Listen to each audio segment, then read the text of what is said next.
कहानी के शुरू में हम एक आदमी को देखते हैं। अपने चेहरे को ढका हुआ था और एक आदमी को बांधा हुआ था। वो अपनी बंदूक की गोलियां निकालकर उस आदमी की जेब में डाल देता है और बंदूक अपने पास रख लेता है। फिर उस आदमी के सीने पर एक अजीब डिवाइस लगाता है जिसके रिमोट को भी उसने अपने पास रख लिया था। उस आदमी से कहता है कि तुमने मेरे लिए कोई रास्ता नहीं छोड़ा। उसको चाकू से जख्मी करके वहाँ से चला जाता है। हम उसकी डिवाइस पर एक अजीब मैसेज और उसके चीखने चिल्लाने की आवाजों को सुनते हैं। इसके बाद सीन शिफ्ट होता है कुछ दोस्तों पर जो अपनी पढ़ाई पूरी करके जंगल में कैंपिंग करने आए हुए थे।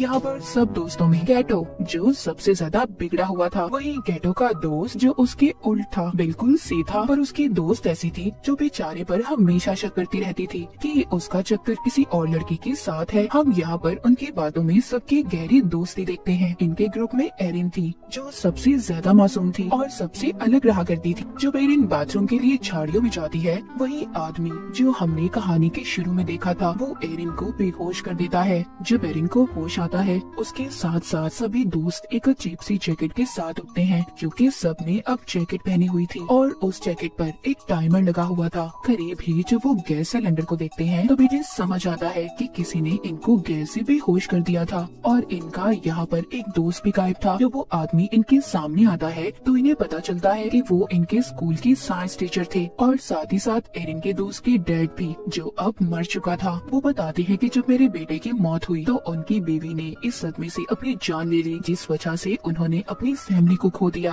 अब उन्हें ऐसा लगता था कि कहीं न कहीं इन दोस्तों में से ही कोई कातिल है जिसने मेरे बेटे को मारा होगा। वो कहती है आज तो तुम्हारी दोस्ती का इम्तिहान है। वो जैसे ही अपने हाथ में लिए रिमोट को दबाते हैं, सबकी जैकेटों पर लगी हुई डिवाइसेस ऑन हो जाती हैं। आज तो टेस्ट में सिर्फ वही बचेगा जिसके पास सबसे ज्यादा वक्त होगा। इसके बाद वो अपने आप को ही गोली मार लेते हैं। ये देखकर सब काफी ज्यादा डर जाते हैं। अपनी अपनी जैकेट्स को निकालने की कोशिश कर रहे थे पर वो निकलने का नाम नहीं ले रही थी। उन्हें समझ नहीं आ रही थी कि आखिर टाइम के खत्म होते ही होगा क्या। वो देखते हैं किसी की डिवाइस में बहुत ज्यादा टाइम था और किसी के पास बहुत कम। उनकी सबसे बड़ी परेशानी ये थी कि दूर दूर तक उनके लिए कोई मदद नहीं थी और इनके टीचर ने सबके फोन्स को भी तोड़ दिया था। अब उन्हें समझ नहीं आती कि वो सच में एक बड़ी मुसीबत में है। एक दूसरे से लड़ने लगते हैं पर अभी भी कुछ को ये मजाक लग रहा था। जब ये आगे जाते हैं तो इनको अपना दोस्त बॉबी मिलता है जो एक पेड़ से लटका हुआ था। बॉबी के दोस्त उसको आजाद करने के लिए आगे बढ़ने वाली थी। तभी दूसरी दोस्त कहती है हो सकता है ये चाल बॉबी की हो, हमें यहाँ पर फंसाने की, क्योंकि इसने हमें यहाँ पर बुलाया था।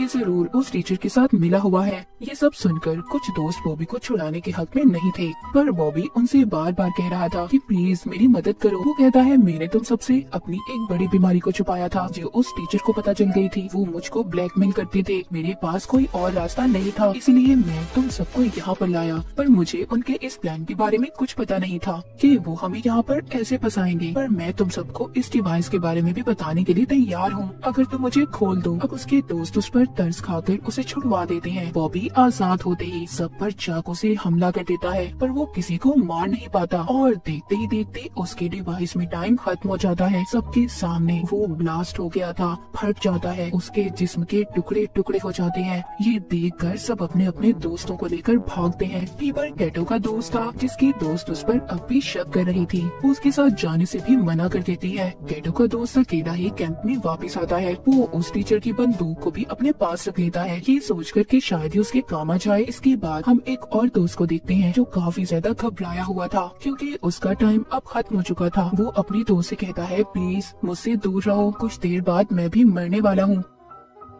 पर तभी जब इसकी एक और दोस्त इनके पास आ रही थी तो ये गलती से उस पर फ्लैशलाइट से हमला कर देता है जिससे फौरन ही उस लड़की की जान चली गई थी। पर होता कुछ ऐसा है कि उस लड़की के पास जो टाइम बचा था वो सारा इस लड़के को मिल गया था। वो बहुत परेशान हो गया था। इनकी एक सहीम दोस्त कहती है जिसको अब सब कुछ समझ आ गया था हमारे डिवाइसेस में कुछ ऐसे सेंसर्स हैं जो इंसान मारेगा तो उसका सारा वक्त दूसरे इंसान को मिल जाएगा, बिल्कुल पबजी की तरह हथियारों की बजाय बचा हुआ वक्त। दूसरे इंसान को ट्रांसफर हो जाएगा। उस टीचर ने जानबूझकर ये सब किया था कि सब एक दूसरे की जान ले सकें, अपनी जान बचाने के लिए। सब सुनने के बाद सारे दोस्त एक दूसरे के दुश्मन बन गए थे, क्योंकि सबको अपनी जान प्यारी थी। दूर खड़ी एक दोस्त भी इनकी सारी बातें सुन रही थी, जो थोड़ी पागल थी। उसके चेहरे पर उसकी नीयत साफ नजर आ रही थी, क्योंकि उसका टाइम जो खत्म होने वाला था। वो एक लकड़ी का टुकड़ा उठाकर सब पर वार करने लगती है, पर सभी वहाँ से भाग गए थे। अब यहाँ पर नजर आता है सब दोस्तों का असली चेहरा। सभी एक दूसरे की जान के दुश्मन बन चुके थे।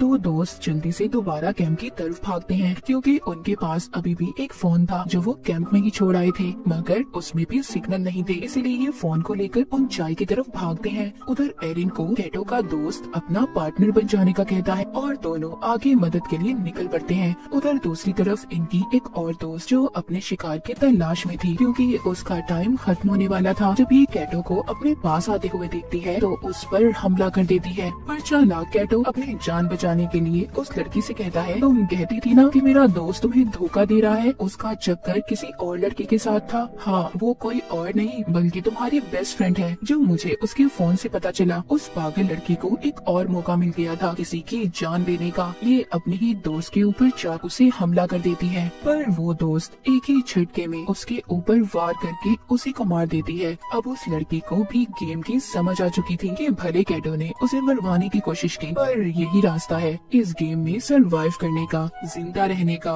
वो कैटो के साथ मिलकर टीम बना लेती है और दोनों सबका शिकार करने का प्लान बनाते हैं। उधर दूसरी तरफ जिन दोस्तों को फोन मिला था, अब वो लड़की अपने डैड को फोन करती है जो पुलिस ऑफिसर थे, पर उसकी कॉल नहीं लग रही थी। अब उसको शक होने लगा था कि कहीं उसके डैड भी किसी मुसीबत में ना हो। जब वो जीपीएस से लोकेशन पता करते हैं तो उससे पता चलता है कि उनके डैड कहीं आसपास ही थे। उधर दूसरी तरफ एरिन और उसके दोस्त को चलते हुए टीचर का वही शिकार मिलता है जो हमने कहानी के शुरू में देखा था, जिस आदमी को बांधकर उसने रखा हुआ था। ये आदमी कोई और नहीं बल्कि उस लड़की के डैड थे जो अपने डैड को कॉल कर रही थी। साइंस टीचर ये सब इनके साथ इसलिए कर रहा था, उसको अब भी ऐसा लगता था कि उसका बेटा किसी नशे से नहीं मरा बल्कि उसे जानबूझकर मारा गया है, और ये सब इन दोस्तों की पार्टी में हुआ था। उस लड़की के डैड को इसलिए मारा क्योंकि बिना छानबीन किए उन्होंने उसके बेटे के केस को बंद कर दिया था। यानी कि सच ये था कि इन्हीं के बीच में कोई कातिल है। उधर ही एरिन के दोस्त को बुलेट्स गोलियां भी मिलती हैं, जिसको उठाकर ये अपने पास रख लेता है। इनकी दोस्त के डैड मरने ही वाले थे, तभी एरिन का दोस्त बंदूक में गोलियां डालकर उन्हें मार देता है। एरिन को यकीन नहीं हो रहा था कि उसका दोस्त इतना बेदर्द हो सकता है। वो उसको समझाता है कि सब मैंने तुम्हारे लिए किया, क्योंकि वो ज्यादा देर जिंदा नहीं रहते, वो मरने ही वाले थे और उनको मारने से कम जो उनका बचा हुआ वक्त है वो तुम्हें मिल गया। एरिन का दोस्त उसको बंदूक देकर कहता है, तुम इससे खुद को महफूज कर सकती हो, ये तुम्हारी हिफाजत के लिए है, क्योंकि जीने का हक है तुम्हें। और खुद वो कैटो की तलाश में निकल पड़ता है, क्योंकि उसे ऐसा लग रहा था कि साइंस टीचर के बेटे उनके दोस्त का कातिल कैटो है, क्योंकि उस दिन पार्टी में वो नशे वाली दवाई वही लाया था।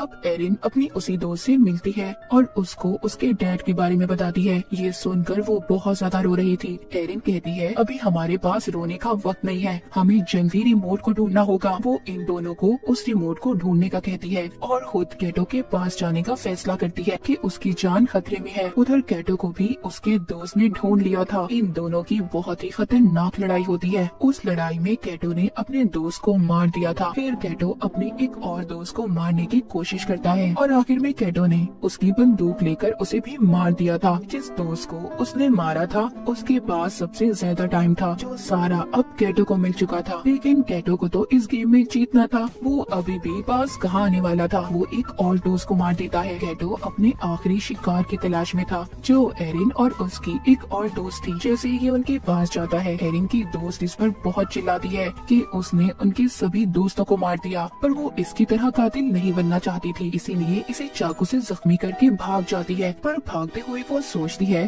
कि अगर कैटो भी मर गया फिर भी तो इस गेम में एक ही बचेगा, इसीलिए वो अब एरिन को मारने की कोशिश करती है और उसकी तरफ बंदूक कर लेती है। यहाँ पर कहानी का सच तो कुछ और था। एरिन की दोस्त उसको बताती है, उस लड़के से मुझे बहुत नफरत थी, वो स्कूल में हमेशा मेरे से ज्यादा नंबर लेता था और उसकी वजह से मुझे स्कॉलरशिप भी नहीं मिली। उस दिन मैंने उसकी ड्रिंक में दवाई मिलाई थी, पर मैं ये नहीं जानती थी कि वो सच में मर जाएगा, और मैंने ही अपने डैड से कहकर उसके केस को बंद करवा दिया। वो एरिन को बंदूक देकर कहती है, मुझे मार दो, जिंदा रहने का हक सिर्फ तुम्हें है। पर एरिन ऐसा करना नहीं चाहती थी। तभी पीछे से कैटो आ जाता है और एरिन की दोस्त पर हमला करके उसे मार देता है। एरिन की दोस्त की जान उसकी गोद में निकलती है। कैटो के पास एरिन से कम वक्त था, और अगर उसे जिंदा रहना था तो उसे जल्दी एरिन की जान लेनी होगी। लेकिन वो यहाँ पर ये भी जानता था कि एरिन के अंदर इतनी हिम्मत नहीं है। बार बार वो एरिन को गोली चलाने पर उकसा रहा था। एरिन बहुत सोचती है पर उसे नहीं मारती, उसकी टांगों पर गोली मार के उसके डिवाइस के हवाले छोड़ देती है। आखिर में कैटो भी ब्लास्ट होकर मर जाता है और एरिन इस गेम की विनर बन चुकी थी। उसने इस गेम को जीत लिया था। वो डिवाइस भी खुद ब खुद बंद हो जाती है। थोड़ी देर बाद सुबह हो गई थी। एरिन जंगल से बाहर निकलती है। उसको एक आदमी मिलता है जो अपनी गाड़ी पर था, पर एरिन का ऐसा हाल देखकर वो मदद करने से इनकार कर देता है। कहानी के आखिर में एरिन की हमें खतरनाक मुस्कुराहट को देखते हैं। वो लोग एंटरटेनमेंट नहीं चाहते, उनका यहाँ कोई काम नहीं, और जो लोग एंटरटेनमेंट चाहते हैं वो सब्सक्राइब कर लें।